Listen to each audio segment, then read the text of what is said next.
Mmoja kwa jina Hussein Awali Balaga aliyejitupa mtoni katika daraja la Itsowe kwenye barabara kuu ya Lamu kuelekea Garsen, kaunti ya Tana River, bado zinaendelea kwa siku ya pili sasa. Kufikia sasa haijabainika sababu kamili ya mwanamume huyo kujitosa mtoni, huku wito wa ushirikiano ukitolewa kutoka kwa asasi za usalama katika juhudi za kutafuta mwili wa mwenda zake.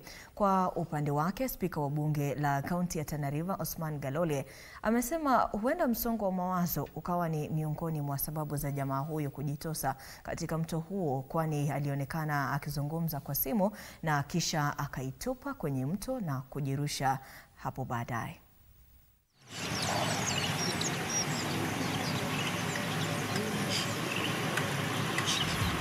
Wakati tumepata habari tulipata saa 9.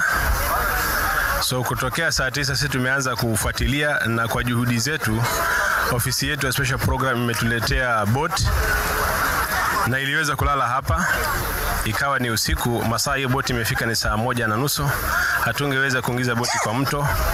So tulijaribu, tukarauka asubuhi, tukaweka boti ndani, na kutokea alfajiri tulikuwa tukiendelea na search and rescue mission. Kikisha tumepata huu mwili kwanza, alafu baada ya hapo ndio mengine yatafuatia. Na pia nasihi sana idara ya polisi hapa ya National Police Service na ofisi ya National Government ikiongozwa na Deputy County Commissioner washirikiane na wananchi hapa na idara ya Red Cross hapa na county, ili tuweze kupata huu mwili kwa wakati ambao ufaao, ili kama ni wa ndugu yetu ama ni mwingine pia tuweze kupumzisha mapema.